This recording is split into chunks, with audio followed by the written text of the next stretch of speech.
impatiente de commencer ce direct avec le pasteur Aïda. J'ai trop hâte. À qui parles-tu quand tu vas mal? My God, ça va être très fort ce soir. Bonsoir à tous.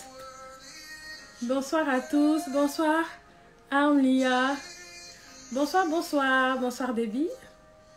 J'espère que vous allez bien et que vous êtes autant enthousiasmés de partager ce temps avec nous. Bonsoir Lindsay de Christ. Et dites-nous d'où vous nous regardez ce soir. J'aimerais bien savoir. Bonsoir Monique. Waouh, ça va être trop bien. Je suis enthousiasmée. Et coucou ma soeur Adidi. Contente de savoir que tu es là.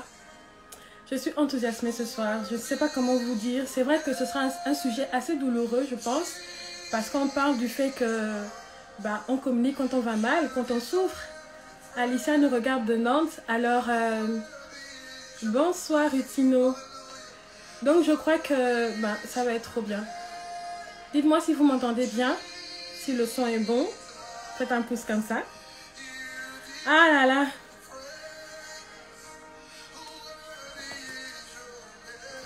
Alors, pour ceux qui ne connaissent pas cette plateforme, je vais vous présenter la plateforme. La Voix des Relations est une plateforme de communauté de personnes qui apprennent à bien vivre leurs relations. Je crois fermement qu'aujourd'hui, l'être humain ne peut pas réussir sa vie sans interaction profonde avec l'être humain. Et c'est pour ça que cette plateforme elle est née, c'est pour ça que cette plateforme aujourd'hui regroupe plus de 2000 personnes qui ont le désir, qui ont la volonté d'améliorer leurs relations.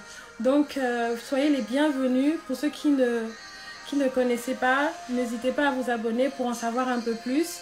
Et faites les gestes utiles, donc invitez vos amis, partagez le live, invitez vos amis. On va passer une soirée de feu. My God, je suis trop enthousiasmée. Quand j'ai eu à cœur ce thème, donc à qui parles-tu quand tu vas mal ou quand je vais bien, mes relations vont mieux, c'est parce que ça m'a ramené à moi-même. Quand je vais mal, j'ai du mal à communiquer. Je ne sais pas comment bien communiquer avec mes amis ou avec mes proches. Et je me suis dit, il doit y avoir quelque chose, il doit y avoir peut-être des astuces, il doit y avoir des enseignements qui vont m'aider d'abord personnellement à vraiment apprendre à mieux communiquer lorsque je vais mal. Et je vous dis déjà, j'ai mon calepin pour noter tout ce qui va être dit. Hello ma soeur Awa. Donc je vous invite à faire pareil. Prenez des notes ce soir, prenez un calepin, un stylo, notez. Parce que je crois qu'à la fin de ce live, nos relations iront mieux, surtout quand on va mal se sentir. Donc, il y a une histoire dans la parole de Dieu quand même qui m'a quand même bouleversée. Jésus, lorsqu'il était mal dans le jardin de Gethsémani, il a parlé à 3 personnes. Et il a dit, mon âme est triste jusqu'à la mort. Et je me suis dit, ok, même Jésus a pu exprimer la douleur qu'il avait à l'intérieur de lui, mais il ne l'a pas exprimé à n'importe qui. Donc la question, à qui parles-tu quand tu vas mal, est vraiment importante. Et ce soir, j'ai hâte. La noce à son calepin. Oh, trop bien. Je vous invite à faire pareil. J'ai hâte d'entendre ce que le pasteur Aïda va nous dire parce que moi, j'ai vraiment envie d'apprendre. Et ne laissez pas vos amis en marge. Donc, taguez vos amis, invitez les personnes, partagez le live en story. En tout cas, on va démarrer dans moins d'1 minute. J'attends encore un tout petit peu que vous puissiez inviter vos amis. On va démarrer dans moins d'1 minute. J'ai trop hâte. Ritino, on a hâte aussi. Bonsoir Laurence, bonsoir Jada. Dites-nous où vous nous regardez. J'ai vu le Canada. J'ai trop hâte. Ah, moi aussi. En fait, vous n'êtes pas les seuls. Marie-Dominique, enfin. Je suis contente de voir que tu es là. Bonsoir, bonsoir. Bonsoir à tous. En tout cas, faites les gestes utiles. Partagez. Nous sommes presque 50 personnes ce soir et on va passer vraiment des bons moments dans la présence de Dieu, dans l'enseignement et surtout pour que nos relations s'améliorent. Et révérend Cynthia, contente de voir connecter. Bonsoir. Donovan de Acer. Bonsoir, ravi que tu sois là. Ah oui, on est tous prêts, Victorie. On est tous prêts. Oh, depuis le Gabon, coucou le Gabon. Je ne vais pas dire, je ne vais pas écorcher les noms. Eh, bonsoir ma Lily. Depuis la Zambie, ravi de savoir que tu es là. Depuis Saint-Brieuc, ravi de savoir que tu es là. Bonsoir, bonsoir à tous. Donc, je vais encore laisser quelques secondes et je vais inviter la servante de Dieu, le pasteur Aïda. Bonsoir, bonsoir. Encore quelques minutes, partagez le live.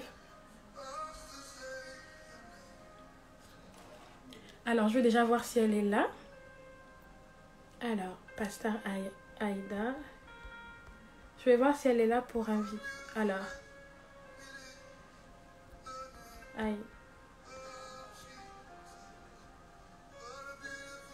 Alors, pasteur Aïda, si tu es là, est-ce que tu peux, s'il te plaît, m'envoyer... Ah, je la vois. M'envoyer une demande pour rejoindre le live. Comme ça, je t'introduis. Je t'introduis. Bonsoir, bonsoir. Waouh, j'ai hâte, j'ai hâte, j'ai hâte, j'ai hâte, j'ai hâte.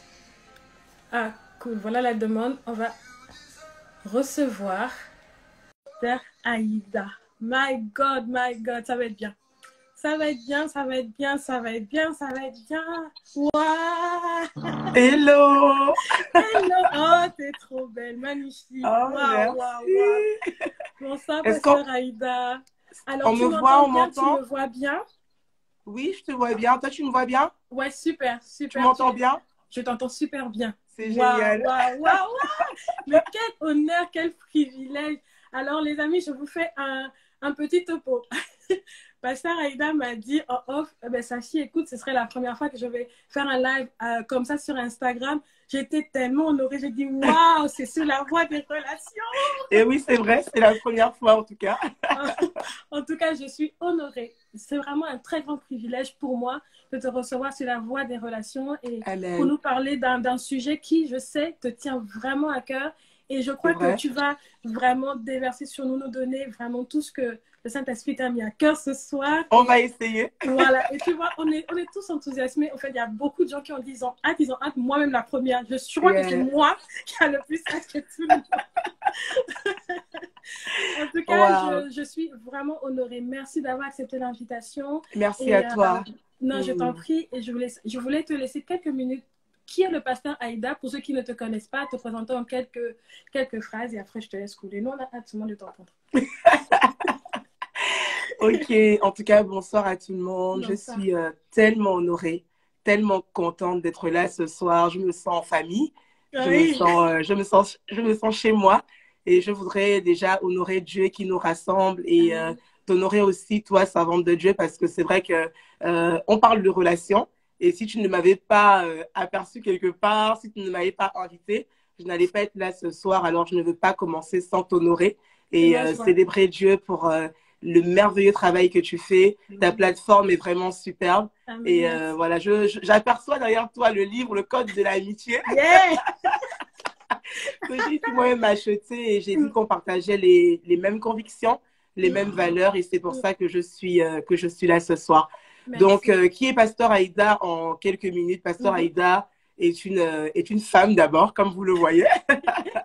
Une femme de Dieu, une maman, une épouse. Donc, on va commencer déjà par la casquette de pasteur, peut-être servante de Dieu. Alors, je suis pasteur à ACERN, voilà, où je sers le Seigneur depuis l'âge de 17 ans. Voilà, donc je suis là et je suis donc pasteur aux côtés de mon mari, le pasteur Edvis Moussavou, que j'honore au passage. Que je salue. Merci de le privilège que tu me donnes d'avoir ton épouse. Amen, amen. Nous le saluons. Nous pensons également, voilà, très rapidement à notre apôtre Alain Patrick Sangué, qui est le responsable du ministère dans lequel je suis. C'est lui qui m'a ordonné, voilà, au rang de pasteur. Et dans la vie de tous les jours, je suis maman. Je suis maman, donc je suis maman de 2 enfants. J'ai une petite fille, un petit garçon, voilà. Et, le choix du roi. Oui, voilà, le choix du roi, comme on dit, tu l'as si bien dit. Et je suis également, qu'est-ce que je pourrais dire d'autre? Écrivaine, voilà, j'ai écrit mon premier livre il y a à peu près 1 an et demi, 2 ans, qui s'appelle « Il n'est pas trop tard ». Donc, voilà un peu ce que je peux dire. Sinon, dans la vie de tous les jours, je suis, comme tu le disais, passionnée par plusieurs sujets, dont celui des relations que j'étudie maintenant depuis plusieurs temps. Et je suis donc honorée ce soir de pouvoir partager avec vous ce que Dieu a mis dans mon esprit. Voilà un peu pour me présenter de manière un peu succincte. Mais vraiment, mais ravie de faire ta connaissance. Ravie. Et donc, ce soir, vraiment, je vais te laisser vraiment, la plateforme, elle est à toi. Amen. Te laisser ce temps de nous parler sur ce thème. À qui parles-tu quand tu vas mal ou quand je vais bien, mes relations vont mieux. Et vraiment, on est prêt. Moi, j'ai mon calepin, j'ai mon stylo. Je vais tout noter, je vais tout prendre, recevoir et appliquer. Donc, vraiment, Pasteur Aïda, je te laisse la plateforme. Waouh. Quelle lourde responsabilité qui est la mienne aujourd'hui, mais je crois que le Seigneur va nous aider. Alors, avant de commencer, je voudrais prendre le temps de prier quelques instants. Alléluia, Seigneur, nous voulons véritablement te bénir. Nous voulons remettre ces temps entre tes mains parce que tu es celui qui unit deux visions, tu es celui qui connecte deux personnes. Et nous croyons, Seigneur, ce soir que nous allons recevoir. Moi, la première, je m'attends à recevoir encore de toi. Sa fille l'a dit et s'attend également à recevoir. Je crois qu'il y a quelqu'un qui s'attend à partir avec quelque chose de nouveau, en ayant appris quelque chose de nouveau par rapport à ce thème incontournable qui est les relations. Seigneur, merci, nous voulons encore te bénir et nous disons, Saint-Esprit, prends toute la place, travaille dans les cœurs ce soir comme bon te semble.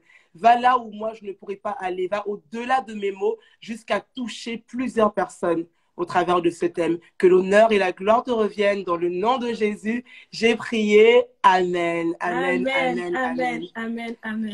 Alléluia. Donc on a dit, quand je vais bien, mes relations vont mieux. Et on a dit, à qui parles-tu quand tu vas mal?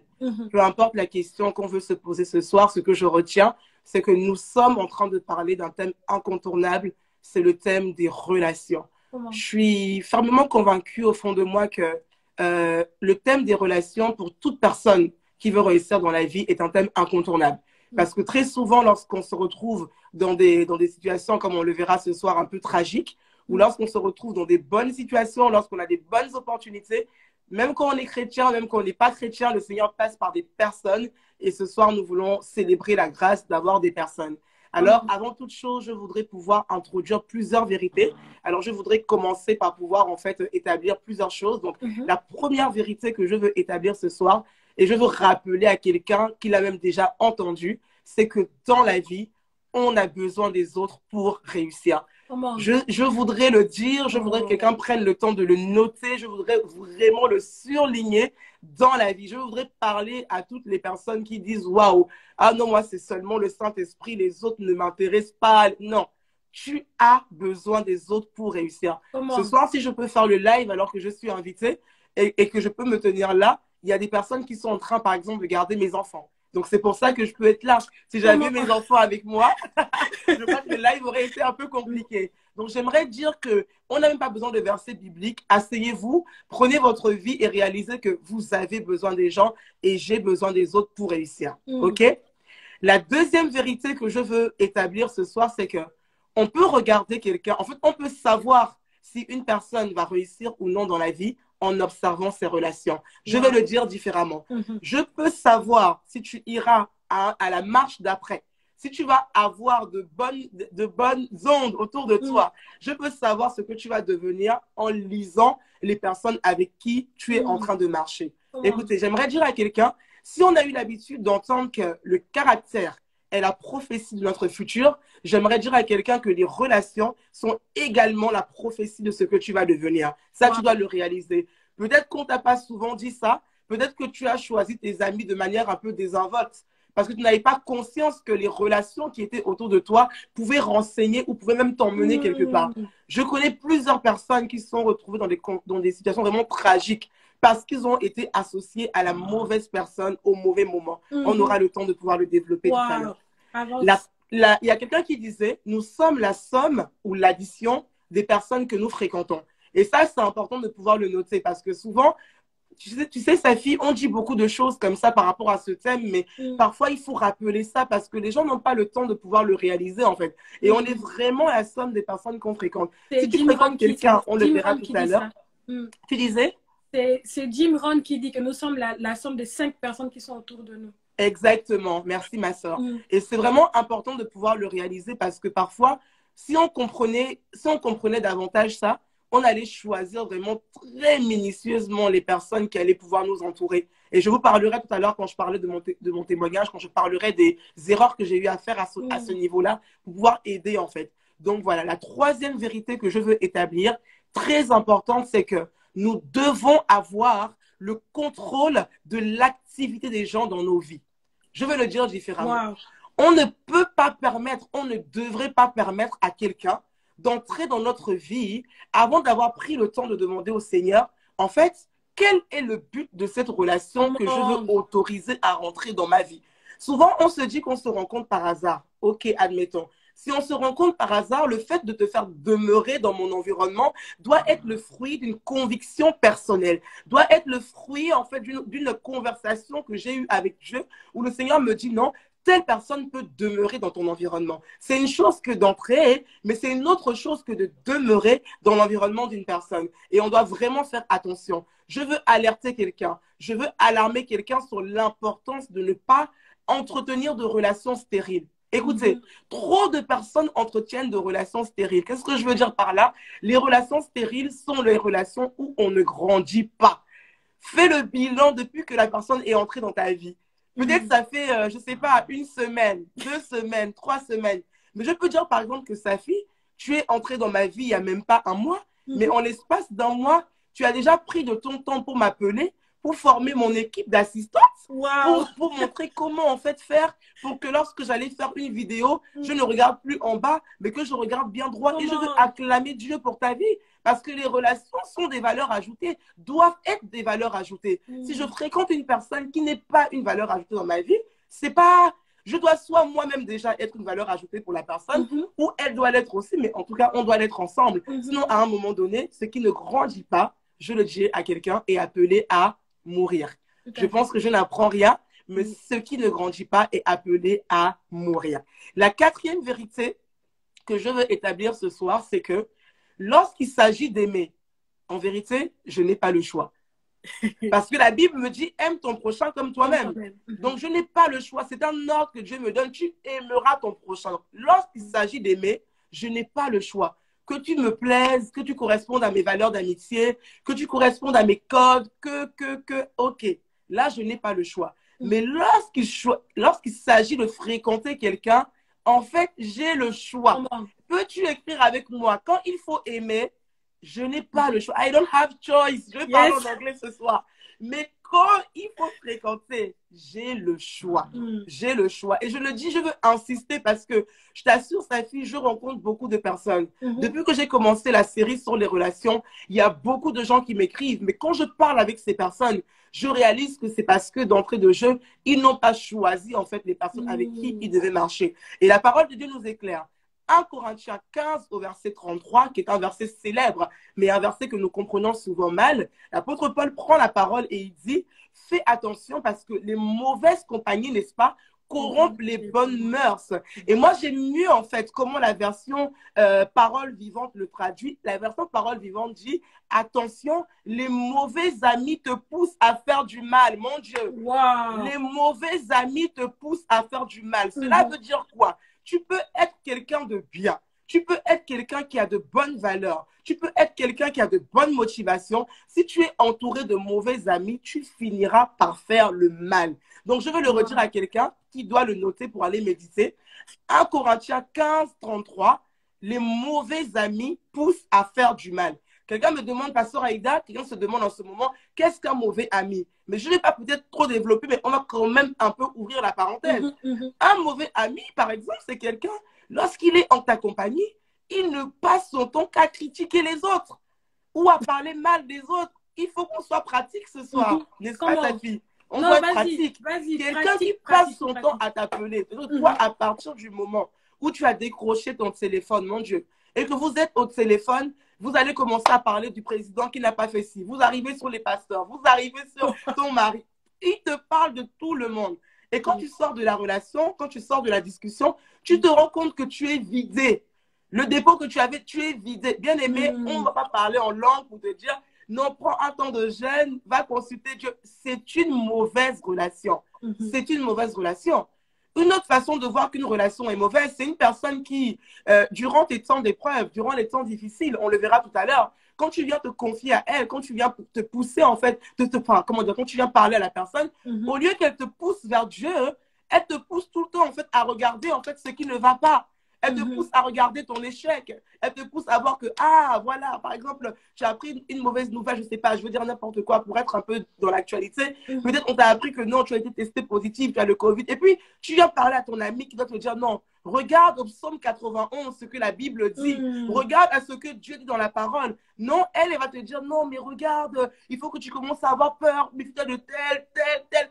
Bien aimé, ce n'est pas une bonne fréquentation parce que les bonnes fréquentations nous poussent à aller plus loin dans les voies de Dieu. Est-ce que je parle à quelqu'un ce soir?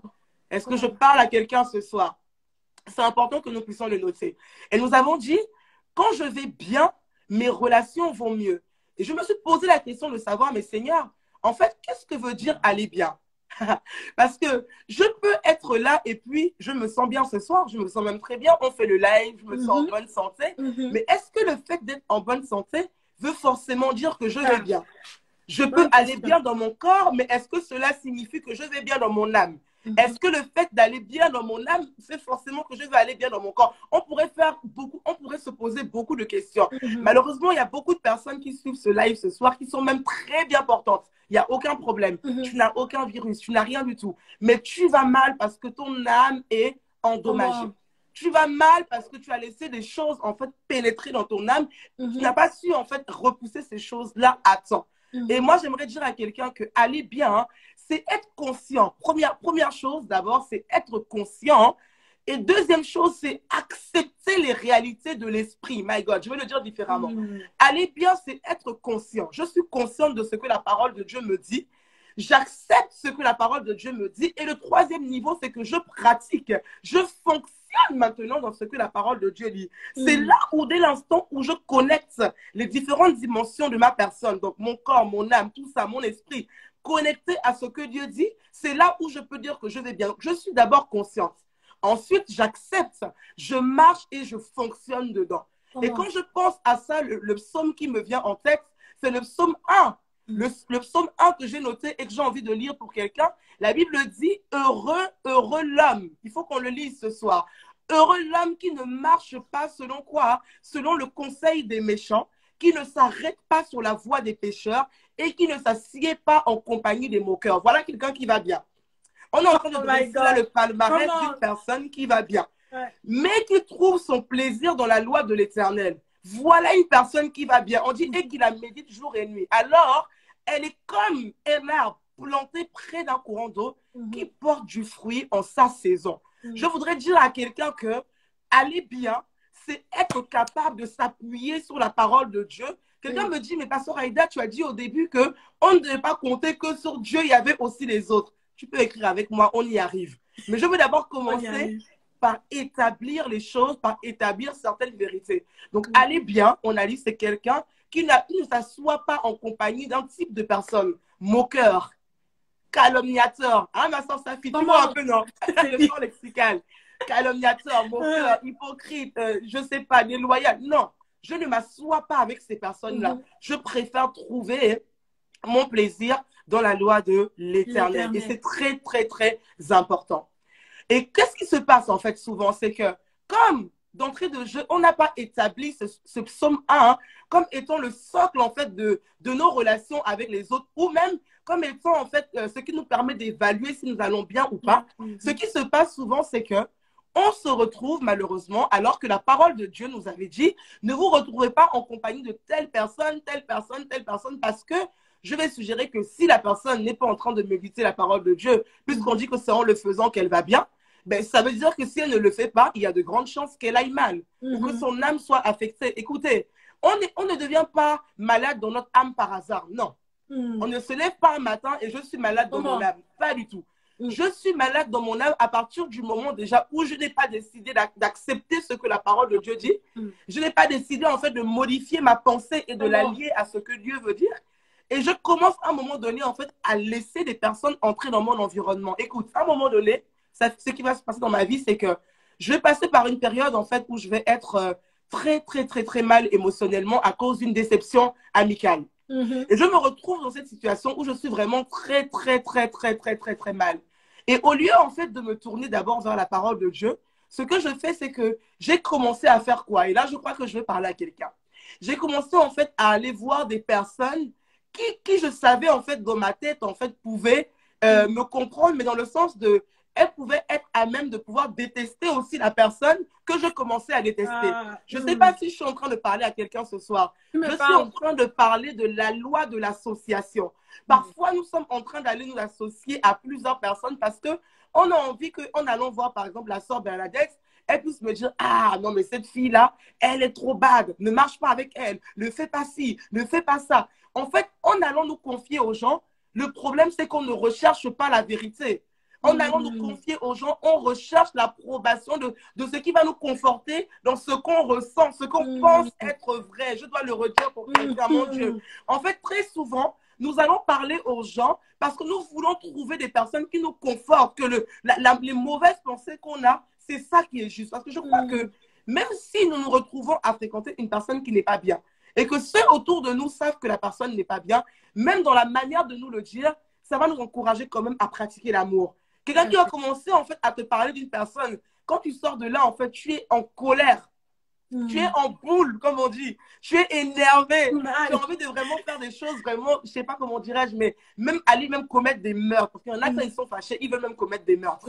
Ça, ce sont des choses, il faut vraiment faire attention. Ce sont des mauvaises connexions. Et je disais que je me suis retrouvée dans ça. Et j'étais avec un groupe d'amis et puis on était là ensemble. On a commencé maintenant à détester une personne en commun. Mais la finalité, c'est quoi? C'est qu'au final, je ne me suis pas forcément sentie bien. Mon âme a été attaquée. Je me suis même retrouvée à certains moments attaquée dans ma santé. Parce que prendre le temps de penser mal sur quelqu'un, ça demande de l'énergie. Hein. Ça demande vraiment de l'énergie. Ça demande du temps. Ça demande vraiment de se dire waouh, waouh. Et puis tu réfléchis. Pendant ce temps-là, la personne est là, elle vit sa vie, elle avance. Donc faisons vraiment, vraiment, vraiment, vraiment attention. Et je disais, quand on dit que on a dit quand je vais bien, mes relations vont mieux. Il faut comprendre que lorsque justement on ne va pas bien, je préfère le prendre dans ce sens-là en fait, parce que je pense que je dois vraiment en fait encourager et exhorter plusieurs personnes qui suivent ce live et qui ne se sentent peut-être pas bien dans leur relation. Il faut comprendre que quand je ne vais pas bien, j'aurais tendance en fait à vouloir aller en fait me confier aux hommes et aux autres et ce qui est normal en fait. Mais avant de venir aux hommes envers qui on se confie, permettez-moi quand même de pouvoir prendre l'exemple d'une femme dans la parole de Dieu que j'aime énormément. Et c'est ma sœur, ma bien-aimée, en fait, Anne, en fait, qui à un moment donné va se retrouver dans une situation où, clairement, elle ne va pas bien. Peut-être que ce soir, tu m'écoutes et que tu n'es peut-être pas dans le cas d'Anne qui était peut-être stérile ou qui désirait un enfant, mais toujours est-il qu'on parle de quelqu'un qui allait mal, qui ne se sentait pas bien. Mais lorsqu'on regarde, en fait, cette femme, qu'est-ce qu'on voit? On voit en fait que la Bible nous dit que chaque année, à la même période, qu'est-ce qu'elle faisait? Elle allait où? Elle allait au temple qui symbolise quoi? La présence de Dieu. Elle allait se mettre en fait dans la présence de Dieu. La Bible dit que là où elle était, il y avait même l'adversité. On n'est pas là pour parler de Pénina ce soir, etc. C'est pas ça le thème. Mais ce que je veux faire réaliser à quelqu'un, c'est que cette femme, alors qu'elle allait mal, alors qu'elle avait un besoin, alors qu'elle n'allait pas bien, la première chose qu'elle a faite d'abord, elle est allée dans la présence de Dieu. Et je veux établir ça parce qu'il y a trop de personnes qui prennent simplement, en fait, qui délaissent aussi. Il faut qu'on équilibre leur relation avec Dieu au profit des relations avec les autres. Ça fait ça, nous qui parlons des relations, on doit aussi le dire. On doit dire aux gens qu'il y a des choses, malgré que tu peux avoir toutes les personnes autour de toi qui t'aiment, malgré que tu peux avoir des personnes qui vont combattre avec toi, il y a des choses que tu ne pourras partager qu'avec Dieu. Il y a des choses que malgré la plus bonne volonté, malgré que sa fille ait envie de m'aider, malgré que tu sais que ça seulement, ça relève de la part de Dieu. L'exemple de Jésus. Exact. L'exemple de Jésus, tu voulais peut-être intervenir, ma soeur, vas-y. Non, je voulais juste dire que l'exemple de Jésus, quand il était dans le jardin, il a emmené ces trois personnes, mais il est quand même allé à côté parler à son père, même si ses amis étaient là, même si les trois personnes proches de lui étaient là, il est allé parler à son père en fait à côté. Donc en fait, il faut équilibrer. Tu parles à tes relations, tu parles à tes proches, tu parles à tes intimes, mais tu parles aussi à ton père. Tu parles aussi à ton père. Et j'ai envie de dire, tu parles d'abord à ton père. Parce que c'est lui-même qui va te donner, en fait, de savoir à qui tu dois aller parler ou pas. Donc, il faut d'abord équilibrer. Je disais que Anne, dans le temple, est venue verser toute sa peine, toute sa souffrance. Et je l'ai déjà expérimenté. Il y a des situations parfois où je suis arrivée dans la présence de Dieu. J'étais broke, je me disais non, je vais appeler tel. Je ressens juste que je dois venir prier. Je viens dans la présence de mon Dieu au sortir des moments. Je sens juste l'amertume qui me quitte, tout va bien et je me sens bien. Comment? Alléluia. Amen. Maintenant, on disait que effectivement, il y a aussi effectivement les relations avec les autres. Mais la question ce soir, on a dit à qui parles-tu quand tu vas mal? Qui sont ces personnes à qui je peux parler quand je vais mal? J'aimerais déjà te dire, une fois qu'on a fini avec Dieu, les personnes à qui tu peux parler quand tu vas mal, je vais parler en termes de caractéristiques. Comment? Je vais dire en fait des personnes déjà qui sont sages. Écris avec moi des personnes qui sont sages. Je dis sages pourquoi? Parce que le problème c'est que on a autour de nous des personnes qui ne sont pas sages, qui n'ont pas, comment dirais-je, en fait, la parole de Dieu assise en elles, et qui veulent parfois donner des conseils aux autres. Non, non et non. Écoutez, à un moment donné, comment ça s'appelle? Ruth aussi se retrouve dans une situation chaotique. Elle se retrouve dans une situation, en fait, où elle n'est pas bien. Excusez-moi, mais tu perds ton mari, tu n'es pas en train de jubiler, hein. Tu n'es pas en train de te mettre en live sur les réseaux, j'ai perdu mon mari. Non, en fait, tu perds ton mari, clairement, tu n'es pas bien. Mais il y a des, je veux dire à quelqu'un, il y a la présence de certaines personnes. Dans la présence de certaines personnes, on peut retrouver le réconfort, on peut avoir des stratégies pour sortir en fait de notre moment de difficulté. Je vais le dire différemment. Lorsque Ruth se retrouve à perdre son mari et qu'elle n'est pas bien, la vérité est que Naomi aussi n'est pas bien. Comment? Elles sont toutes les deux ensemble. Naomi n'est pas bien, Ruth n'est pas bien. Mais il y a une personne dans l'histoire qu'on connaît tous qui s'appelle Orpa. Orpa va se dire, écoutez, plus rien ne va, cette relation ne m'apporte plus rien. Elle va lire les choses un peu de manière charnelle. Elle, ciao, bye bye, je suis partie, je pars pour moi. Mais ma Bible me dit que Ruth va rester et elle va s'attacher en fait à une relation. Mon Dieu, elle va s'attacher à Naomi. Elle va s'attacher à sa belle-mère qui pourtant était mal. Mais alors qu'elle est dans la compagnie de Naomi, écoute, je peux imaginer qu'une femme qui vient de perdre son mari et qui ne va pas bien, elle était certainement en train de déverser auprès de sa belle-mère. Puisqu'à un moment donné, ma Bible me dit même que sa belle-mère lui dit, ta sœur est partie, enfin, Orpa est partie, mais toi aussi, qu'est-ce que tu fais avec moi? Ruth fait une déclaration, c'est vrai, elle dit à Naomi, je vais rester, ton Dieu sera mon Dieu, mais quelque part, ce qu'elle est en train de dire à Naomi, c'est que il y a des relations avec lesquelles on ne peut pas choisir de se défaire comme ça. Comment? Il y a des relations, en fait, dans la présence de ces personnes-là, même si je ne savais pas comment faire pour obtenir le résultat que je voulais, la présence de cette personne dans ma vie suffit pour me rassurer que Dieu ne m'a pas abandonné. Amen. La présence de cette personne dans ma vie suffit pour me faire me rappeler de la bonté de Dieu. Cette personne est là comme pour dire, en fait, non, c'est un panneau, en fait, de ce que Dieu est en train de faire ou s'apprête à faire. Alors, Orpa va partir, mais Ruth va rester.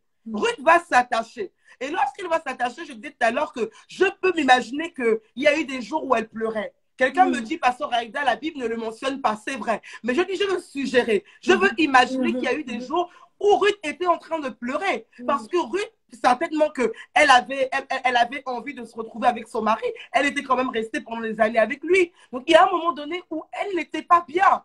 Mais elle est restée où? Dans la présence de Naomi. J'aimerais dire à quelqu'un qu'il te faudra des relations de type Naomi dans ta vie.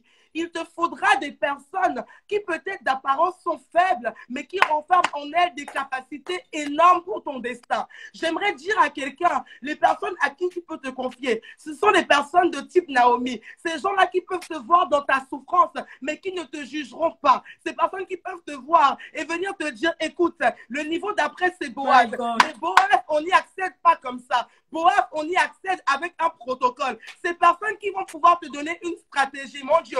Celles qui vont pouvoir te dire, écoute, commence à te positionner pendant qu'il dort. Va te mettre comme ça à ses pieds. C'est alors qu'il va te remarquer. Il y a des Naomi dans ta vie que tu dois identifier. Peu importe son background, peu importe son niveau scolaire, peu importe qu'elle conjugue le français bien ou pas, peu importe qu'elle parle bien ou pas, c'est une Naomi. Ce genre de relation-là, on ne s'en défait pas. Écoutez, Orpa est partie.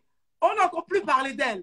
Mais ma Bible me dit que Ruth est restée. Et Ruth, par contre, son nom s'inscrit dans la généalogie de mon Jésus. Alors, je comprends que si Ruth était aussi partie, s'il n'avait pas su identifier la relation qu'il lui fallait pour sa destinée, elle aurait été aux oubliettes. Je veux parler à quelqu'un ce soir et dire à la personne, il se peut que tu sois aux oubliettes en ce moment parce que tu as laissé partir une relation qu'il fallait. Pensez-vous que Ruth n'a pas été des fois offensée par sa belle-mère? Certainement que si, sa belle-mère était aussi humaine. Je veux ouvrir une parenthèse pour dire à quelqu'un, même dans la relation que Dieu approuve pour toi, une véritable amie, une relation qui vient de Dieu, tu auras aussi des blessures, tu auras aussi une personne qui a des défauts. Écoutez, qui vous a prêché en fait que dans les relations, on ne pouvait pas avoir de blessures.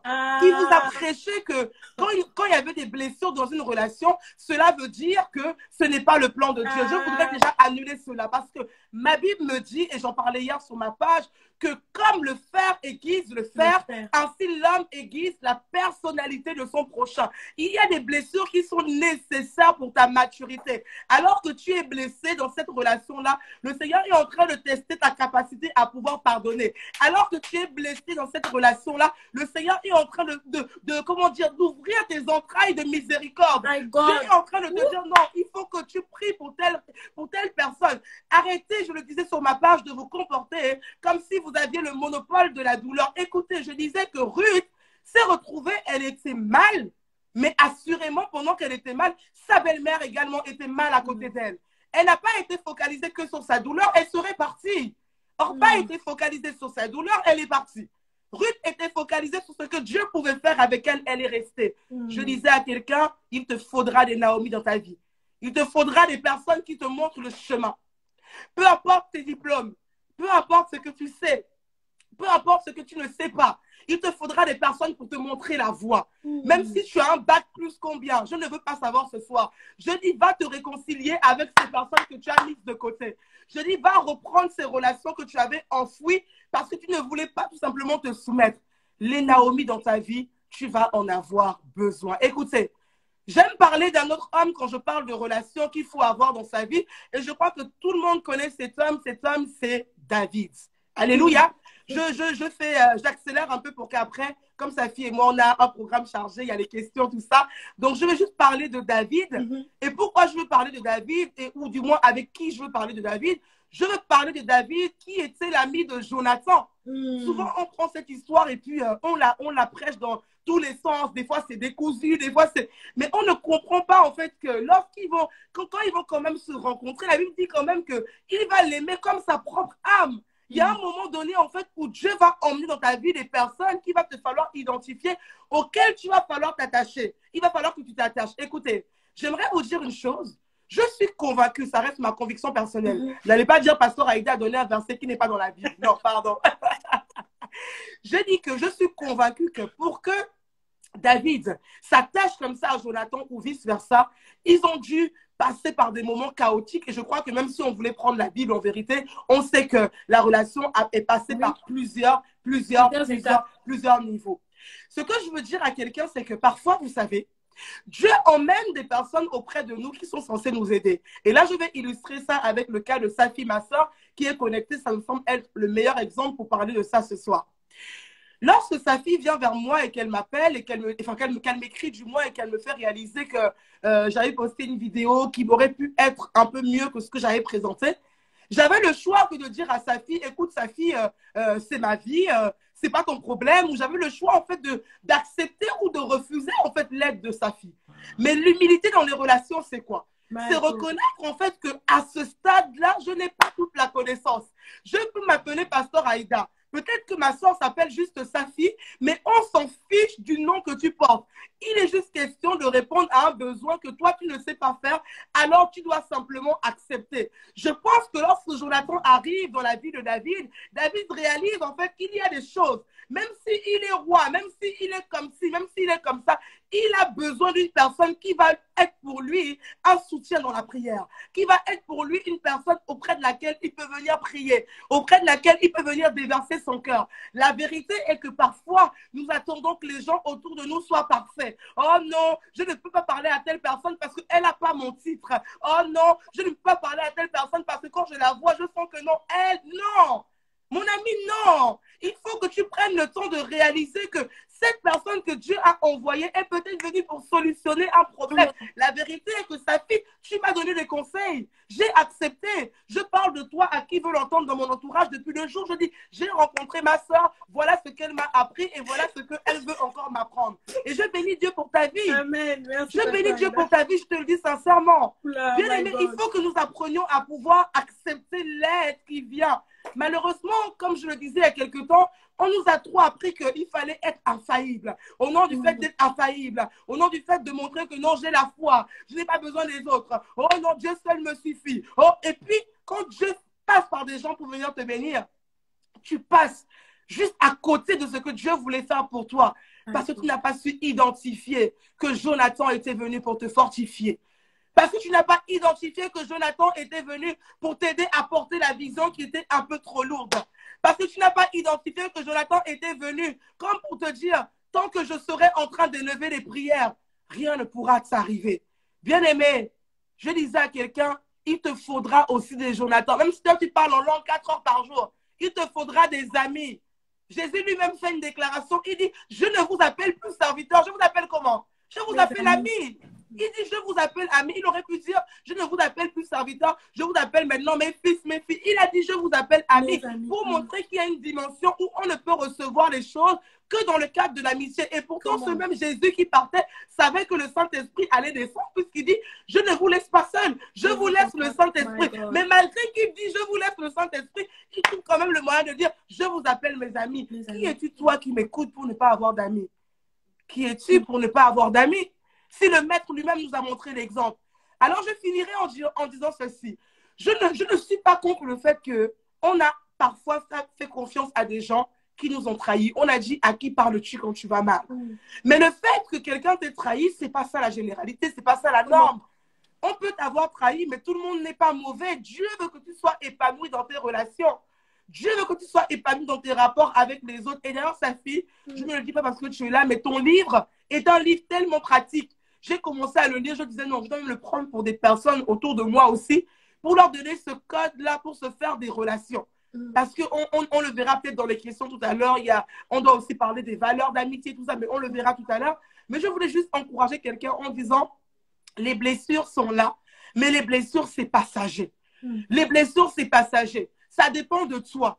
Tu peux être blessé aujourd'hui, c'est vrai. Qui n'a jamais été blessé? Écoutez, je suis pasteur. Vous savez le nombre de fois qu'on est blessé par des brebis?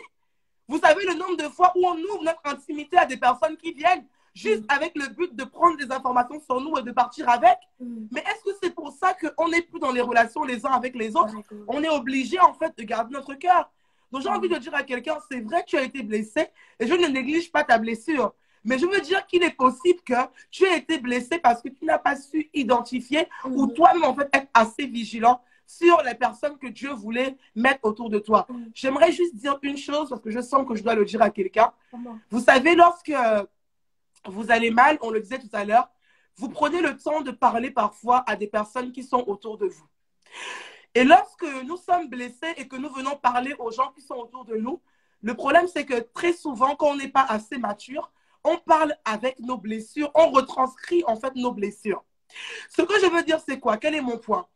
Si tu sais, pendant que tu es dans ce live, en fait, que tu as eu à aller parler à un ami d'une personne en mal et que quelque temps après, tu as réalisé, en fait, que ce que tu avais dit sur la personne était mal, s'il te plaît, va restituer, en fait. Je veux le dire à quelqu'un, prends le temps de faire demi-tour et d'aller demander pardon. Ça fait nos relations sont détruites, parfois avec des gens qu'on ne connaît même pas. Parce que là où tu es, il y a peut-être quelqu'un qui ne t'apprécie pas, qui allait dire à quelqu'un d'autre, non, je n'apprécie pas sa fille, et la personne a une image sur toi alors qu'elle ne te connaît pas. Je dis à quelqu'un, retour en arrière. Il faut prendre le temps de restituer.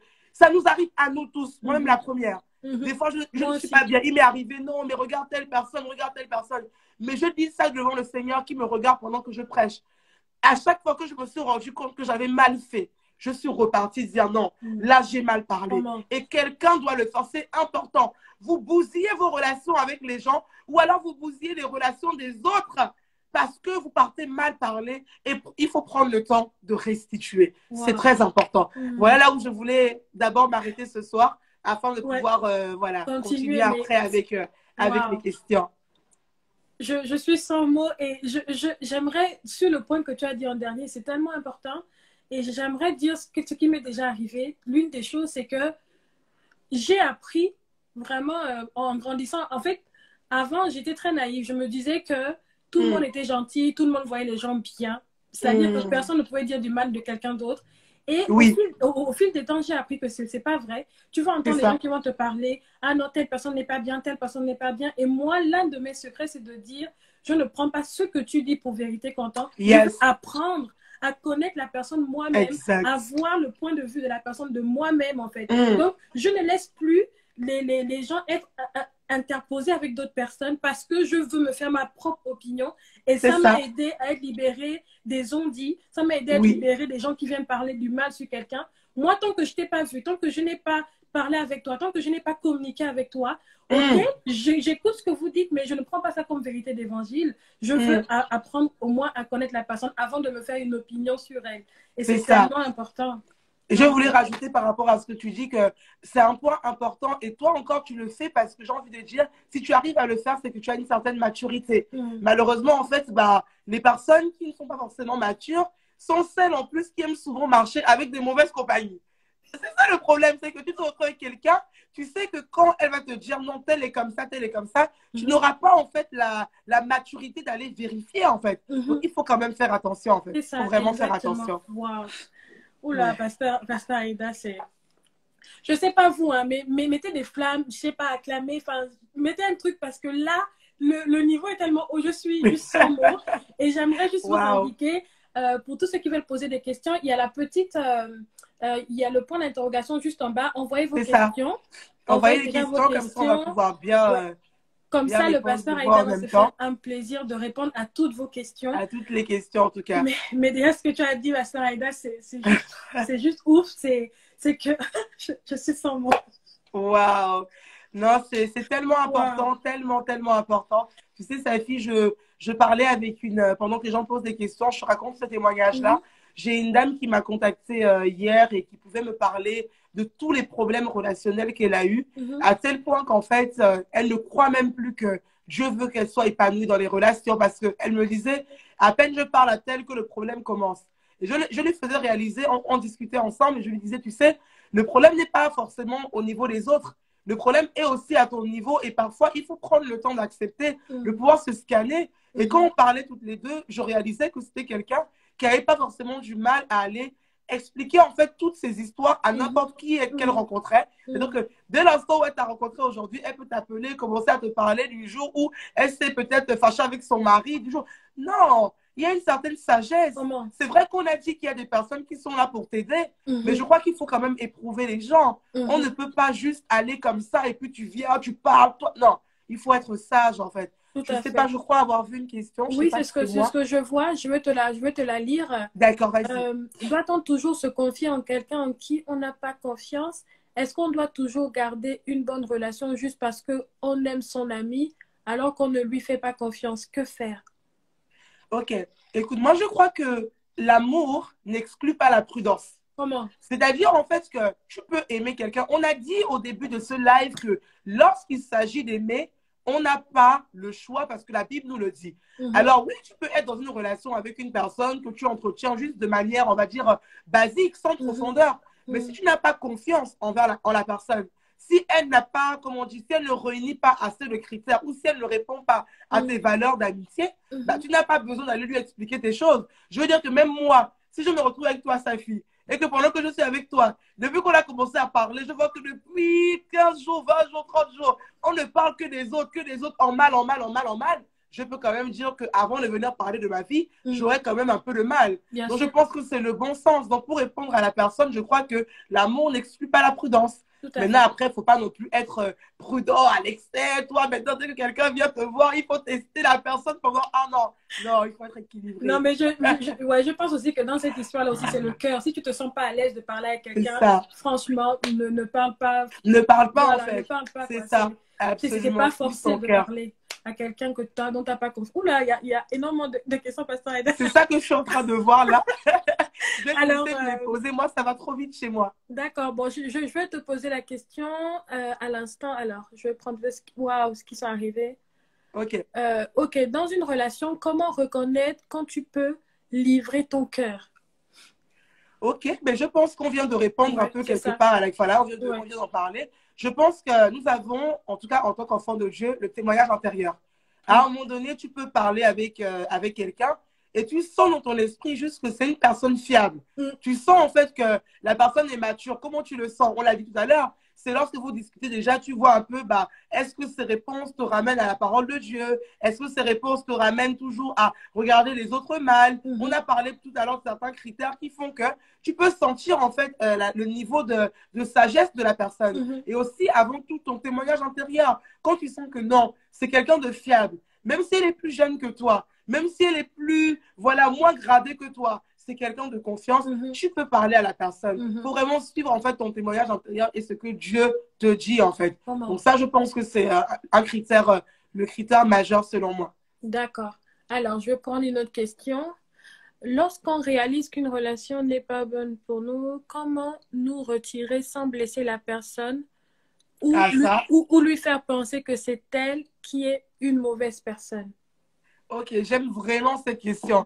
On a dit, comment faire en fait quand je réalise qu'une personne n'est pas une bonne relation pour moi ou qu'on n'est pas dans une bonne relation et en fait pour sortir de la relation sans blesser la personne. Écoutez, je crois que parfois, je vais d'abord répondre dans l'autre sens et je vais atterrir après. Je pense que parfois le problème c'est que on a tellement peur de blesser les gens qu'on n'ose pas en fait sortir des relations toxiques au bon moment.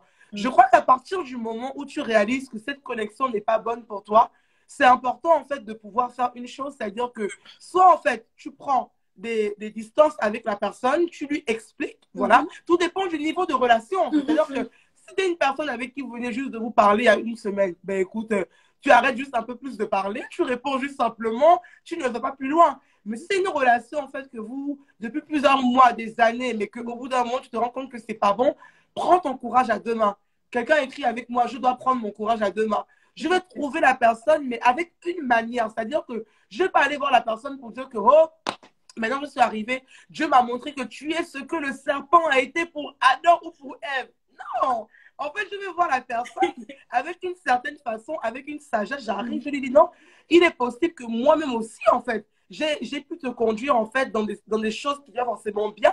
Je viens avec toi avec humilité pour juste dire que je ressens dans mon esprit en fait que il faut qu'on mette un frein à cette relation. Ou alors ce que tu peux proposer à la personne, c'est je sens aussi que il faut que nous puissions mettre davantage Dieu au centre de la relation. Parce que en fait, je veux parler aux personnes qui prennent aussi trop, qui partent trop vite en fait, qui prennent la fuite trop vite. Je veux équilibrer parce qu'il est possible en fait que tu sois dans une relation, pendant un temps en fait la relation a connu peut-être un petit flottement, mais il faut juste remettre Dieu au centre de la relation. Il faut redire à la personne, bon écoute, ça fait 2-3 mois là, ou 6 mois, on critique un peu trop les autres. On parle un peu trop de telle ou telle chose. Il faut qu'on puisse arrêter ça. Et pour ça, tu dois avoir le courage. Tu dois déjà avoir des valeurs selon lesquelles, en fait, dans la relation qu'on est en train d'avoir, il y a déjà une valeur entre nous, c'est que critiquer pour critiquer, ça, c'est non. Si tu te rends compte, en fait, que dans votre relation, en fait, il y a trop ça, tu dis non, il faut qu'on remette cette valeur-là au centre de la relation.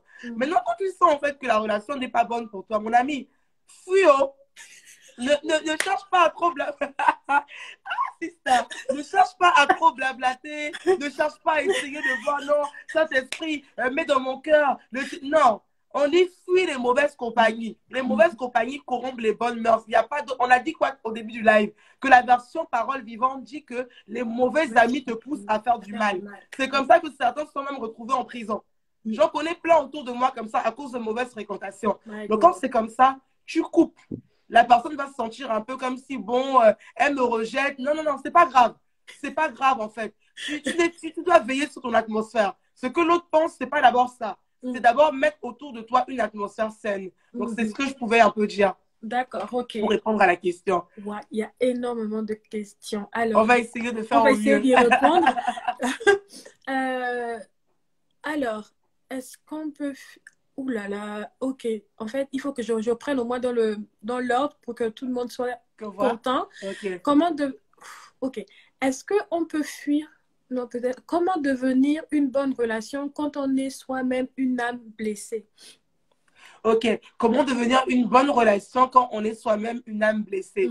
Écoutez, je pense en fait que le fait d'avoir une âme blessée ne veut pas forcément dire déjà qu'on est une mauvaise personne. Parce qu'on peut tous se retrouver à un moment donné à avoir l'âme blessée. Tout le monde. Pasteur, évangéliste, prophète, apôtre, intergalactique, tout le monde. Ton âme peut être blessée. Maintenant, quand la question, c'est plutôt qu'est-ce que je fais en fait pour me relever quand mon âme est blessée? Quand mon âme est blessée, en fait, je vais déjà essayer peut-être de voir est-ce que je suis toujours, en fait, comment on dit le mot là? Est-ce que je suis toujours, en fait, dans le canevas? La Bible dit que tout ce qui est juste, Philippiens, je crois, 4, verset 8, si mes souvenirs sont bons, tout ce qui est juste, tout ce qui mérite l'approbation, tout ce qui est digne de louange, soit l'objet de mes pensées. Je dois prendre le temps de me scanner à la lumière de la parole de Dieu. Je suis mal, c'est vrai, mais est-ce que ce que je pense en ce moment est juste? Est-ce que ce que je pense en ce moment mérite l'approbation? Ce que je pense en fait n'est pas dans ces codes-là déjà, je vais arrêter de parler parce que je sais que si je parle aux autres, je risque de véhiculer un mauvais poison. Je risque de dire des choses en fait qui vont faire qu'à un moment donné, je vais même regretter. Parfois, il faut se taire. Parfois, pour être restauré, je dis à quelqu'un, il faut se taire. Parfois, la clé de ta restauration, mon ami, c'est le silence.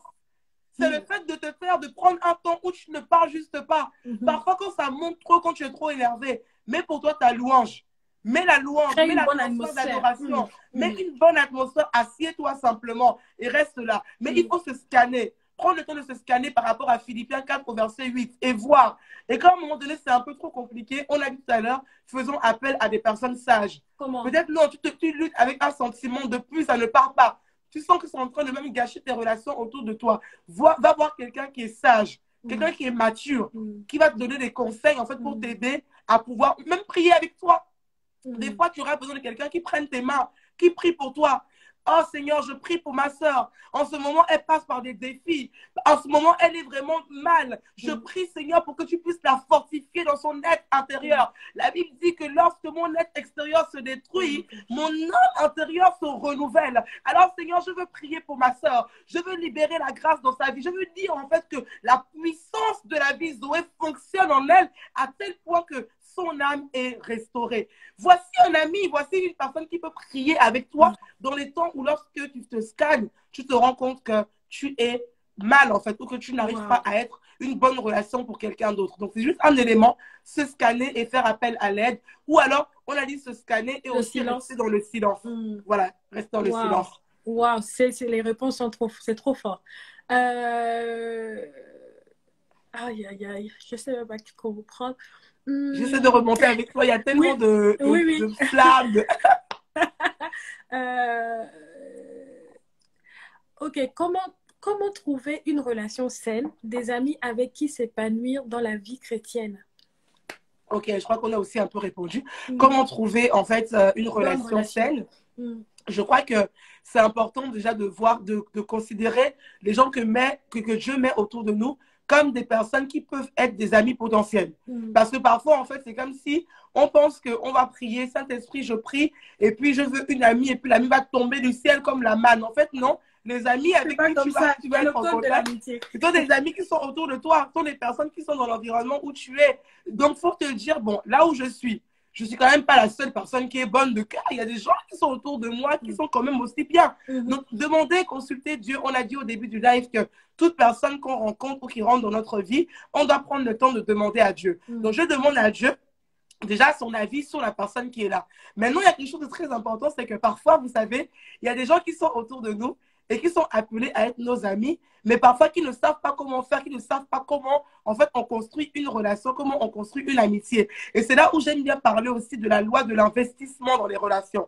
Tu peux être en contact avec une personne, peut-être qu'elle elle est hyper timide. Il y a des gens comme ça qui sont hyper timides, mais ce sont des personnes que Dieu a mis en fait là pour toi. Et parfois, en fait, il faut oser faire le pas, c'est-à-dire faire le pas. Je ne suis pas en train de dire d'aller voir la personne pour lui dire « Bonjour, veux-tu être mon ami ?» Non, mais dans la façon dont tu vas te comporter en fait avec la personne, tu peux commencer à lui ouvrir, je dis bien, les aspects de ta vie.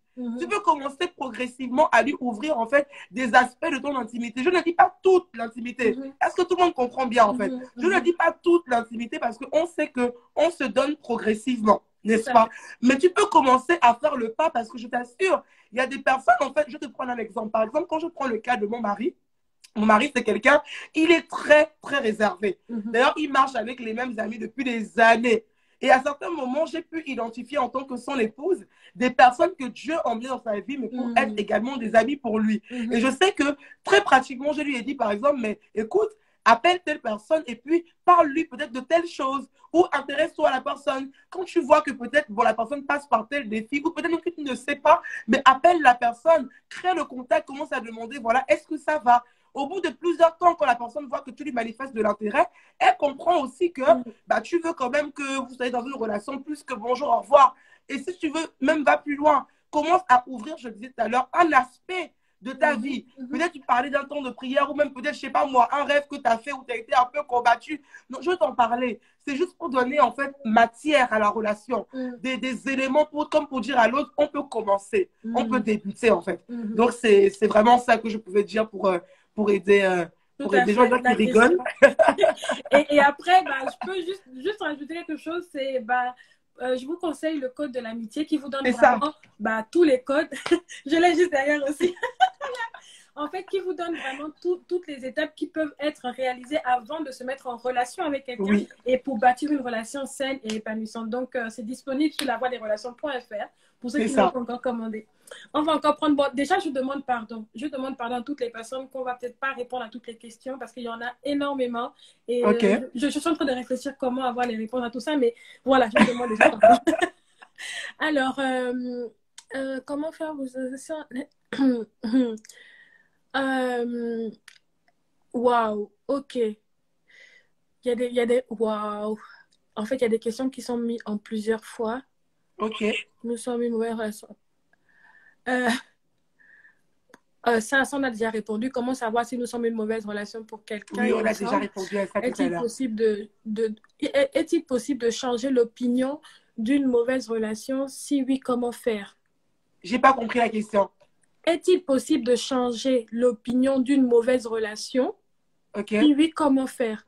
Mais ça veut dire quoi, changer l'opinion? Comment toi tu comprends? Je ne comprends pas la question. Je comprends pas, en fait, du coup. Oui, si la personne peut juste bien peut-être reformuler. Peut-être réécrire la question.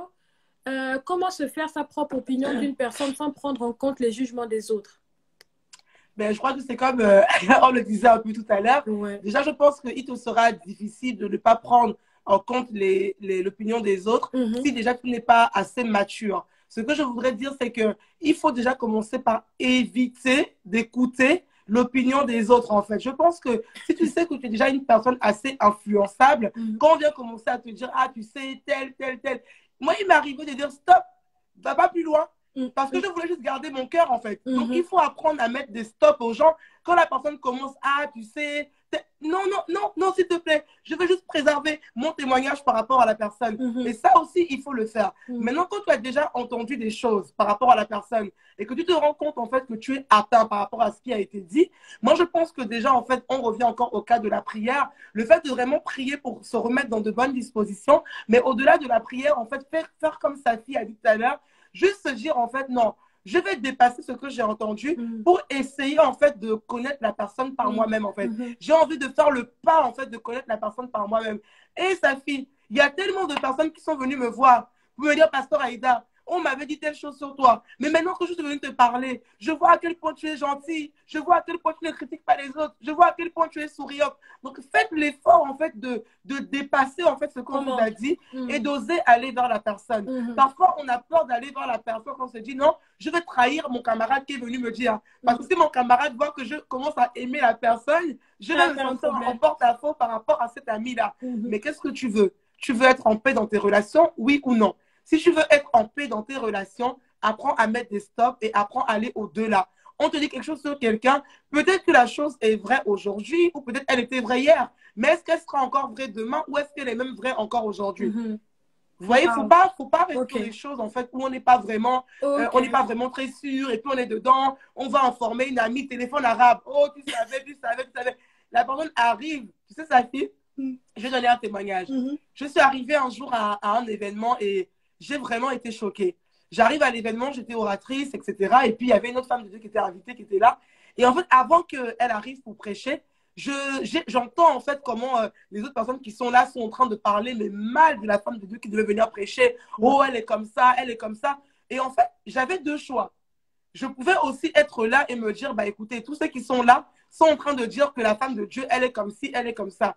Ou j'avais le choix de juste préserver mon cœur en me disant, après tout, je ne la connais pas en fait. Donc je peux aller en fait moi-même en fait, voilà, faire mon expérience. Et en fait, je me suis rendu compte que on a échangé, on a parlé. Et écoute bien, les personnes qui critiquaient la femme de Dieu autrefois, voilà, etc., sont les personnes aujourd'hui qui sont en train de revenir demander pardon parce qu'elles ont réalisé que la femme de Dieu n'est pas comme elle pouvait penser en fait.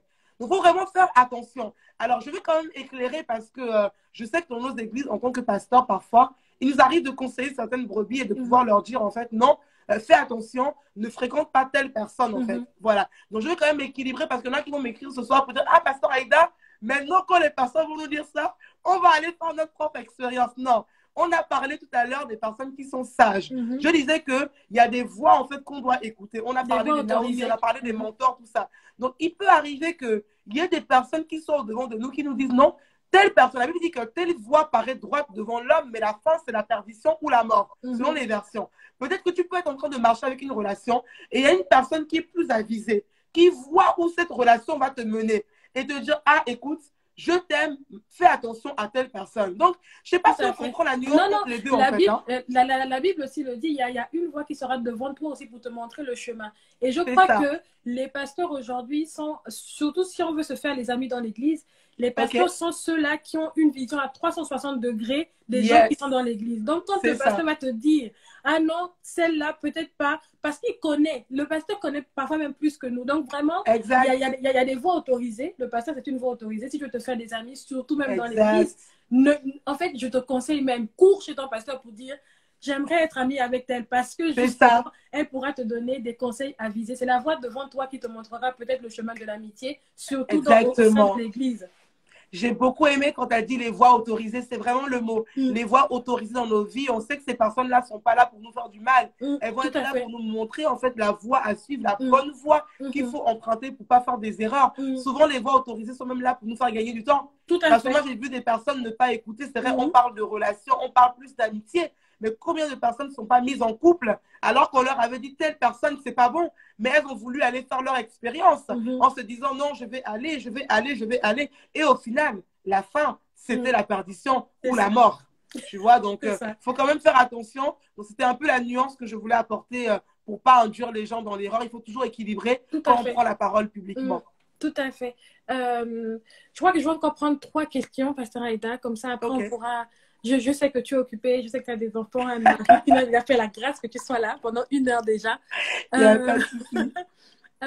y a des questions auxquelles on a déjà répondu, donc je vous invite à vraiment regarder après le live qui sera enregistré. Je vais essayer de prendre 3 questions. Ouais, en fait, ça vient... Oh, je vois ma soeur Karel. Bonsoir Karel. Elle est là. C'est une bonne relation, ça c'est ma soeur. Bonsoir ma fille Karel, que Dieu te bénisse. Alors, bon, il y a plein de questions auxquelles on a déjà répondu. Comment savoir à prédestiner une amitié sur le plan spirituel? Je ne comprends pas trop. Devons nous prier et insister pour que la personne suive le Seigneur si elle n'est pas chrétienne en tant qu'amie? Je ne sais pas. Comment ne pas juger quelqu'un qui nous déçoit car de nos jours, c'est tellement banal. Ok, j'aime bien cette question, j'ai envie de répondre. Comment ne pas juger quelqu'un qui nous déçoit? Je pense que c'est important de réaliser que nous aussi, on peut décevoir en fait. Et je pense qu'il faut vraiment commencer par là parce que le problème, c'est que comme on a l'impression, comme on l'a dit tout à l'heure, que nous, on est parfait, on est madame ou monsieur parfait. Donc, quand l'autre fait une erreur, on a tendance à venir avec le bâton du genre, voilà. En fait, il faut qu'on réalise que nous aussi, en tant qu'humains, on peut avoir un mauvais jour. On a beau avoir les bonnes valeurs, on a beau vouloir être bien avec l'autre qui est en face de nous, mais il peut arriver un jour où peut-être j'aurais du mal à tenir ma langue. Il peut arriver un jour de faiblesse. Donc, le fait de réaliser que moi aussi, je peux être quelqu'un à un moment donné, en fait, limite, pas forcément une bonne relation à un moment donné, ça va m'apprendre à être plus tolérant envers les autres. Ça, je veux vraiment le dire parce que si je le réalise, je ne vais pas juger les autres, en fait, avec de trop gros, comment je pourrais dire ça? Je ne vais pas, en fait, aller trop loin, en fait, dans la façon de voir les autres en disant non, tel n'a pas le droit à l'erreur. Écoutez, les amis, tout le monde a le droit à l'erreur. Tout le monde a le droit à l'erreur. Quand la personne fait une erreur, il faut te dire, bon, ça dépend, bien sûr, il faut évaluer. Est-ce que c'est la 5e fois, la 6e fois, la 8e fois? Au bout d'un moment aussi, si ça fait 10 fois que tu refais toujours la même erreur, je vais aussi prendre un peu de recul et puis me dire, bon, je vais prier pour toi un peu de loi. Mais quelqu'un que vous aimez, qui fait une erreur, bien aimé, on peut tous faire des erreurs, ça peut arriver. Prenez le temps de prier, pardonnez la personne. Mon mari dit souvent une chose, il dit, si vous voyez une relation qui dure dans le temps, qui traverse les temps et qui traverse les saisons, c'est que le pardon a été beaucoup semé. Donc, prenez le temps, en fait, de semer le pardon. Le pardon est une semence. On sème le pardon et on récolte les fruits du pardon. Si tu veux peut-être emmener l'autre à changer, je t'assure qu'il y a des personnes qui font des choses à certains moments.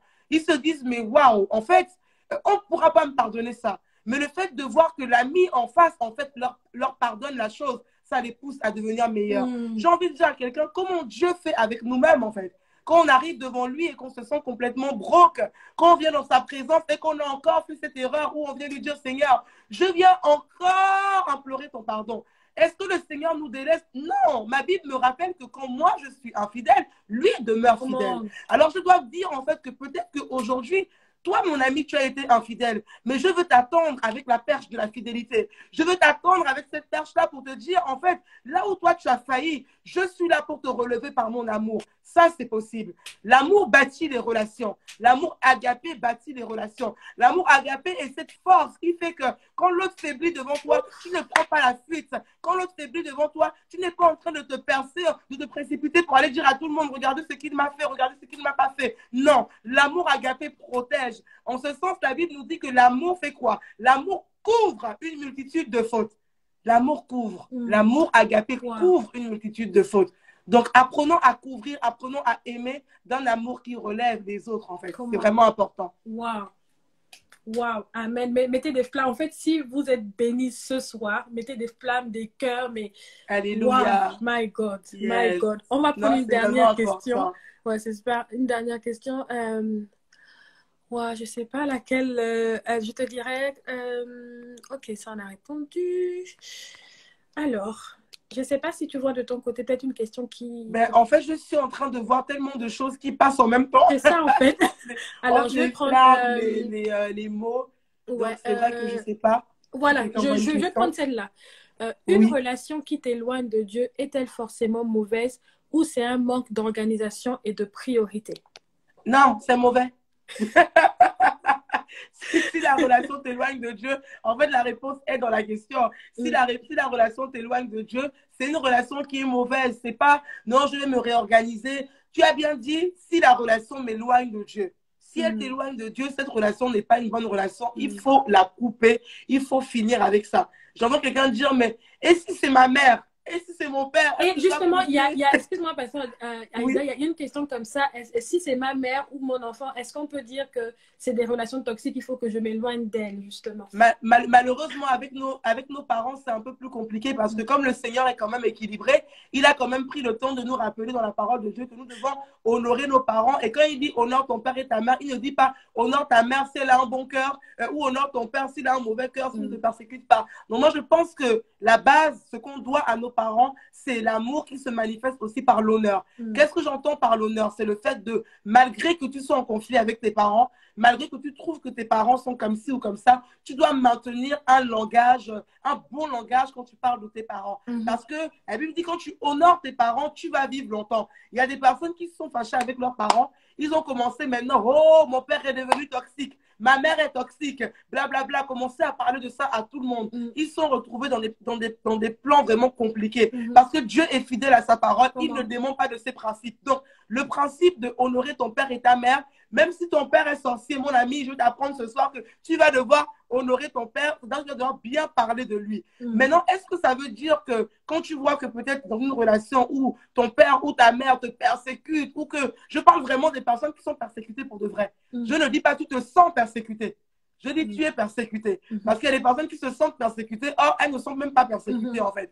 Aussi vraiment on te persécute pour de vrai, tu vois, tu sens vraiment que tes parents sont en train de te persécuter, tu peux observer une certaine distance, entre guillemets. C'est-à-dire que tu n'as pas besoin de peut-être les appeler tous les jours ou s'ils ont fait tous les événements de venir. Je ne pense pas que le fait d'observer une distance quand cela est nécessaire pour préserver notre relation avec Dieu fait de nous des enfants insoumis ou pas, parce que le Seigneur prend la peine quand même de préciser enfants, obéissez à vos parents selon le Seigneur. Donc, dès l'instant où ce que ma mère me demande de faire, ce que mon père me demande de faire, m'éloigne de Dieu ou ne me pousse pas vers Dieu, je dois être en mesure de prendre des distances. Par contre, prendre des distances ne veut pas dire parler mal. J'insiste sur ça, parce que comme nous sommes en France et que ici, tout le monde, voilà, au nom de j'ai 18 ans, je suis major, non, tes parents sont tes parents. Tu peux les gagner par ton attitude. Donc, faisons attention.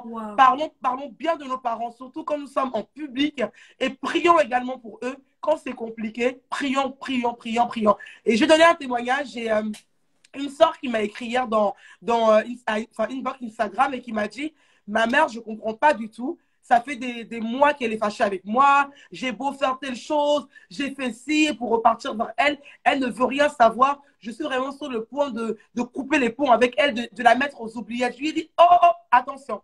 Et je lui ai dit, fais attention parce que même si tu as fait en fait ce qui est en ton devoir, parce que la Bible dit, autant que, je crois que c'est Romain, je ne suis pas sûre, mais je pense, autant que ça dépend de moi, je dois faire ce qui est en mon possible pour être en paix avec les autres. Dans les autres, là, il y a également ma mère dedans. Donc, je dois faire ce qui est en mon possible pour être bien avec mes parents. Maintenant, une fois que j'ai fait tout ce qui est bien, une fois que j'ai fait tout ce qui est en mon possible, et toi qui m'écoutes ce soir, tu sais que tu n'as pas encore fait tout ce qui est en ton possible. Mais une fois que j'ai fait tout ce qui est en mon possible, et que la personne ne veut pas, et que maman ne veut pas, à ce moment-là, qu'est-ce que je fais? Je ne la mets pas aux oubliettes. Non. Je fléchis genoux, je continue de prier parce que je crois en fait qu'il y a un temps favorable où Dieu lui-même, quand le combat devient limité pour moi, c'est là où Dieu se plaît à prendre le relais. Alors je ne prends pas ma mère, je ne dis pas, bon, comme depuis là je fais ça, tu ne veux pas, je te mets aux oubliettes. Non, je comprends que ma bénédiction, la parole que Dieu a donnée sur le vivre longtemps est attachée à comment je suis positionnée envers mes parents, que ce soit spirituel ou naturel. Donc moi je pense que les relations père spirituel, père naturel, sont des relations desquelles on ne devrait pas se défaire avec facilité. C'est ma conviction personnelle. Est-ce qu'on peut juste mettre des acclamations, des flammes, des cœurs? Parce que ce soir, c'est juste le feu. C'est juste trop. J'ai pas de mots. Amen. Mais comment tu nous as bénis? Est-ce que vous avez été bénis d'abord? Si vous avez été bénis, écrivez oui, j'ai été béni. Mettez des flammes, des cœurs. Parce que je pense qu'on va s'arrêter là. Le pasteur Aïda, c'est vraiment quelqu'un de très occupé. Elle a ses enfants, elle a son mari. Et j'ai essayé de récupérer quand même plusieurs questions. Je verrai dans quel contexte vous pourrez avoir d'autres réponses. Mais là, j'aimerais laisser ce temps au pasteur Aïda quelques minutes pour qu'elle puisse élever la voix et prier pour nous, pour moi en particulier et pour toutes ces personnes-là parfois qui sont dans la souffrance, qui n'arrivent pas à communiquer ou qui ont mal communiqué. Et vraiment que le Seigneur puisse, que je laisse la place au pasteur Aïda. Voilà. Je vais prier, je vais vraiment élever ma voix.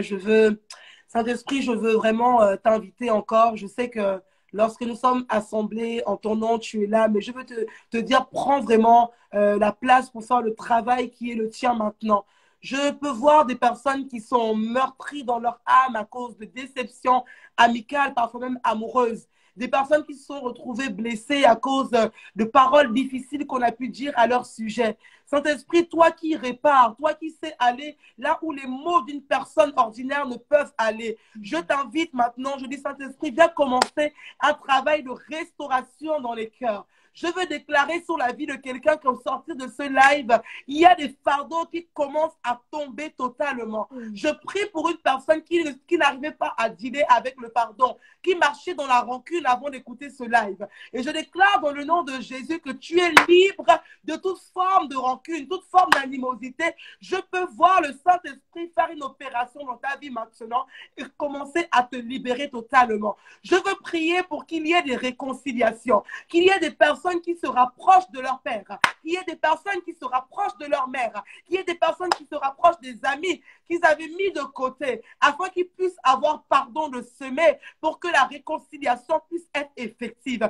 Saint-Esprit, toi qui soumets toutes choses en ta présence, je viens soumettre, Seigneur, nos émotions en ces temps maintenant. Je viens soumettre toute pensée qui n'était pas captive, qui était captive, pardon, à l'obéissance de Christ maintenant. Et je dis que Saint-Esprit, tu prends le relais. Tu commences à opérer avec puissance.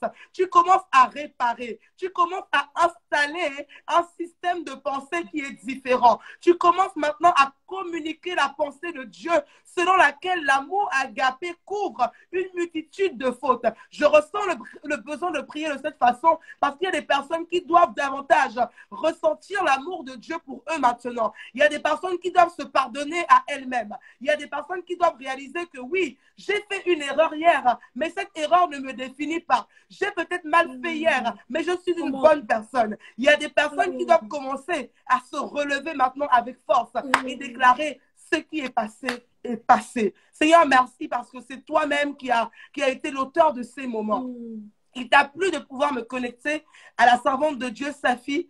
Il t'a plu de pouvoir nous connecter ensemble pour ce live afin que ces personnes qui sont connectées puissent recevoir. Seigneur, je prie pour que chacune des paroles qui a été reçue porte du fruit. J'interdis à l'ennemi de venir voler, de venir dérober une pensée, une parole qui voudrait produire en quelqu'un une bonne volonté de poser une bonne action. Seigneur, merci parce que tu es celui-là même qui commence dès maintenant, alors que ce live est en train de prendre fin, à imprimer une conviction forte dans le cœur de plusieurs personnes qui vont réaliser que tu les veux épanouis dans les relations. Merci pour le discernement prophétique que tu donnes à plusieurs, pour pouvoir, comment dire, identifier les Naomi que tu mets dans leur vie, pouvoir identifier les Jonathan que tu mets dans leur vie, pouvoir identifier le moment où tu les veux seul à seul. Merci Seigneur pour le discernement prophétique. Dans le nom de Jésus, j'ai prié. Amen. Amen, amen, amen. Est-ce que quelqu'un peut dire amen avec moi? Est-ce que quelqu'un amen. Peut dire amen, amen, amen à ce temps fort de prière? My God, je dis amen de tout mon cœur. Oh Dieu, amen. Yes. Pasteur, yes. J'ai bon. Mon cœur est tellement reconnaissant. Merci pour tout. Merci beaucoup pour ton cœur. Merci pour ton cœur. Mais vraiment, pour ton cœur, pour les autres, pour ton cœur, pour Dieu. Et j'ai passé quasiment tout le live, j'ai des frissons sur moi, c'est-à-dire la présence de Dieu est là et je crois que Dieu m'a parlé. Restaurer en même temps. Merci pour toi, merci pour toi, merci. Merci à toi, Safi, vraiment, je bénis ta vie. Je ne veux pas quitter ce live sans encore demander aux gens, honorer la servante de Dieu. Oui, vous avez mis des cœurs pour moi, mais honorez aussi la servante de Dieu. Dites-lui vraiment que vous êtes bénis par sa plateforme. Merci de m'avoir invité. Je ne prendrai jamais cela comme acquis. Comme je t'ai dit, je fais mon premier live après avoir été enceinte, je reviens et c'est vraiment sur ta plateforme que je viens et je n'oublierai pas ça. Je n'oublierai pas ces commencements-là et je veux vraiment bénir Dieu pour ta vie. Merci pour la confiance. Merci pour tout le temps que tu as mis avec mon équipe qui t'affectionne déjà énormément. Et j'ai hâte de te retrouver pour les prochaines choses qu'on va partager ensemble par la grâce de Dieu. Tout à fait. Vraiment, mais vraiment merci, Pasteur Aïda. Et je te remercie aussi, l'apôtre. Je remercie ton époux, toute ta famille. Que Dieu vous bénisse. Vraiment, que Dieu remplisse vos greniers et que vraiment votre ministère aille de gloire en gloire et que tu puisses encore nous parler davantage sur les relations parce que je suis ta plateforme. Pour tous ceux qui ne savent pas, abonnez-vous sur Aïda Moussa, vous allez être bénis, mais de ouf parce que je suis connectée. En tout cas, soyez bénis. Merci à tous d'avoir été présents aussi pour ce live. Pasteur Aïda, je ne te retiens pas plus. En tout cas, bonne soirée et on se parle après. Bisous à tout le monde. Encore bisous à ma soeur Karel. Elle est vraiment restée jusqu'au bout là. Karel, plein de bisous. On se dit à plus tard. À plus tard, ma soeur Aïda. Merci beaucoup. Au revoir. Au revoir. Oh my God. Je suis bénie et je vous dis merci à tous d'avoir été là. Alors, pour ceux qui ne savent pas, j'ai écrit un livre, donc Le Code de l'amitié, et il est disponible sur lavoiedesrelations.fr pour tous ceux qui veulent apprendre à savoir comment avoir une bonne relation, comment se mettre en relation amicale. Donc, n'hésitez pas à vous le procurer. En France, je livre en France et pour l'instant, pas encore à l'étranger, certains pays à l'étranger, mais n'hésitez pas à m'écrire. Donc, merci à tous d'avoir été là. Merci beaucoup. Je vous souhaite une très bonne soirée et que Dieu vous bénisse. C'est qui fait une demande? Que Dieu vous bénisse. Très bonne soirée. Et je vais essayer de voir comment je peux répondre à toutes les autres questions qui ont été posées. En tout cas, restez connectés. Il y a de bonnes choses qui arrivent. Et je suis trop contente d'avoir commencé le premier live. En tout cas, très bonne soirée à vous. Bye bye.